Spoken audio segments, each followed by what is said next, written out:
Mercedes. Growing up, I've always felt like they were reserved for old people, retired folk, and hot moms. But not this one. This one's different. Because this one's the 2019 Mercedes Benz C43 AMG.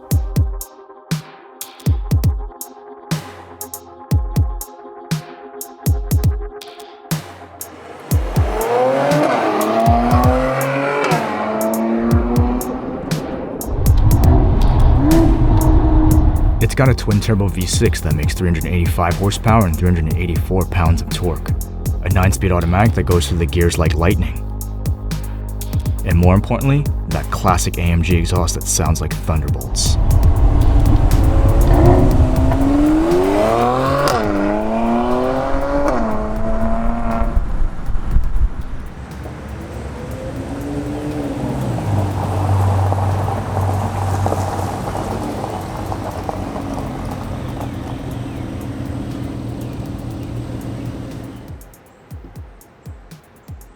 But this isn't the range-topping C43 AMG.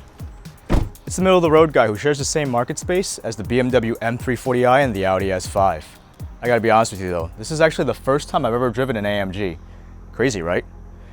I mean, I've driven an E350 before with the AMG package, but that doesn't count. If you follow Mercedes closely, you'll know that they facelifted this car for 2019. The changes are subtle, but the important thing is that they added bigger turbos and bumped the horsepower up from 362 to 385. The all-wheel drive is the only option, and the 0 to 60 remains about the same. But we all know how little we care about that metric on this channel.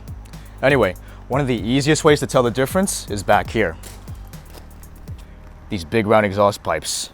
Pictures just don't do it justice. I used to like the style where it blended into the bumper and all, but after seeing these, I think I'm gonna go with this one. It just adds that much more aggression. Anyway, the interior got an update too. Let me show you.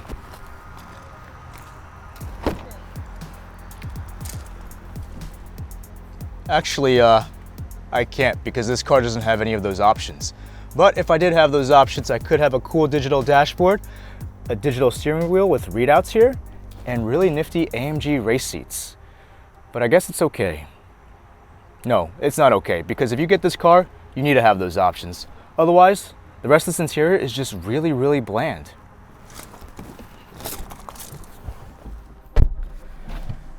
I mean, it's not that it's not well thought out.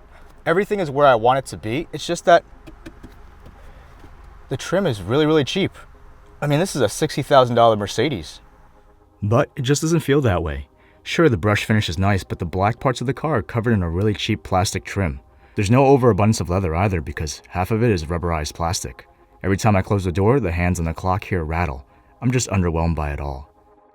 The seats themselves aren't terrible, but they could be more supportive. I feel like they were meant for much larger folks than myself. I guess that's what happens in retirement.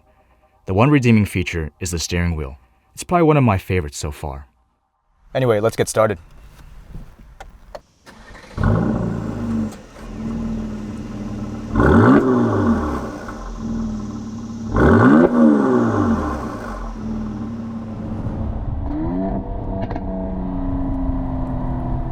So I'm really digging this matte gray they got going on here.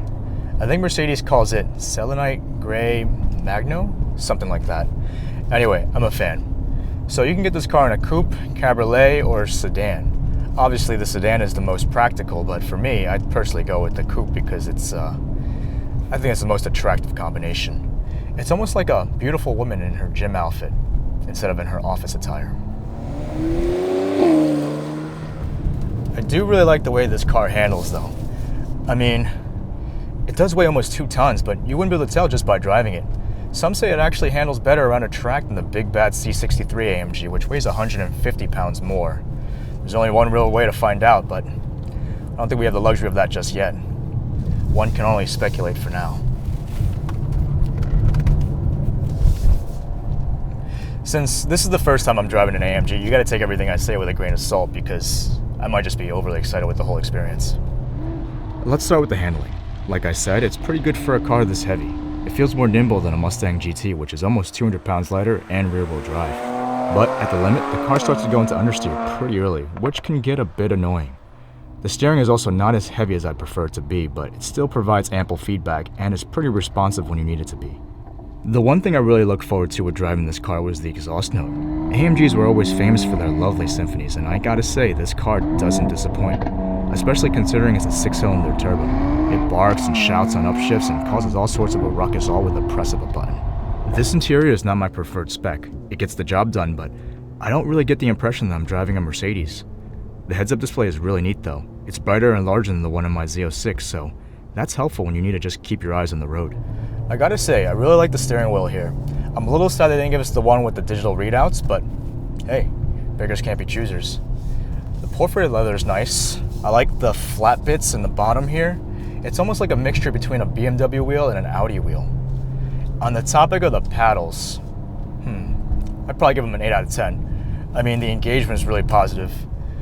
The feel of the material is nice, and they're the perfect distance from your hand. But I wish they were a little bit longer. Then again, this is a C-Class.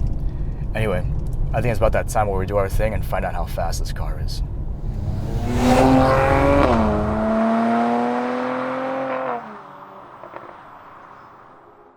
The C43 AMG actually doesn't have launch control. Kind of a bummer, but not too important for me because we do our tests from a roll anyway. One thing that did bother me though is the fuel cutoff. It's way too early. The red line is 6,500 RPM, but the car cuts power at 62. Let's try full auto first.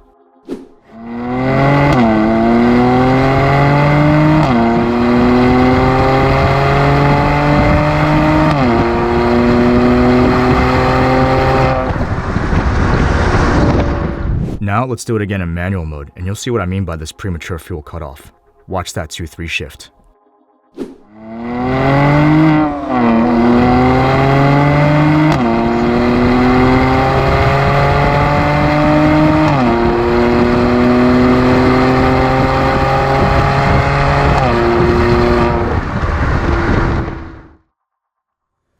So, just how fast is the C43 AMG? I mean, I have pretty high hopes for this car because I like it, but it just didn't overwhelm me at all on any of the acceleration runs we did. Anyway, here are the two cars that should try to beat on our 40 to 100 fast list. The 2018 Audi S5, which ran a respectable 9.08, and the 2020 BMW M340i, which ran a lightning fast 7.53. So where does the Mercedes stack up? Well, the 2019 Mercedes Benz C43 AMG Coupe ran our 40 to 100 test in 8.07 seconds. That's not bad for a sub 400 horsepower car. It's a full second faster than the Audi and only half a second slower than the BMW, which I think that would make a pretty good roll race. I think we're gonna do that on next week's head-to-head episode, so stay tuned for that. Anyway, in the grand scheme of things, 8 seconds is not too shabby at all.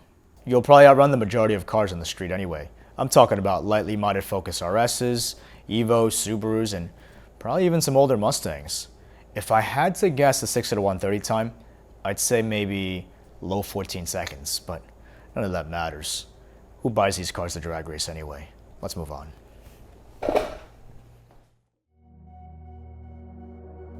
Now, this is the part of the story where I hate the most, having to return the car, but it's also where I provide my final thoughts. After driving the car for 4 days, it became clear to me. Mercedes has built a middle-of-the-road sports car that I could actually see myself driving. It's not because it's the fastest, the most luxurious, or the best handling, but it's the one that evokes the most amount of emotion. When I drove the C43, it almost felt analog. I guess that's just another way of saying outdated, but as a driver, the Audi S5 felt too disconnected. The M340i was a bit too augmented and digital. So this C43 was perhaps the most raw. The exhaust note, the firmness of the shifts, and just the way it looks. It's not saying much because I'm only comparing it to the two other cars in this segment, but as an overall car, it does lack a lot. It's the most expensive of the three, but it doesn't feel that way. The interior needs work, even if that means tacking on all the trim options. But at that point, you might as well just buy a C63. I wish there was an option for rear-wheel drive because the 4MATIC takes a lot away from the whole driving experience. It's nice to have, but the understeer is a bit too prevalent. I am glad that I finally got to drive an AMG though. It left a lasting impression on me, and I think it's time I step it up and try out one of those C63s or maybe even a CLA 45. I hear those are pretty awesome too.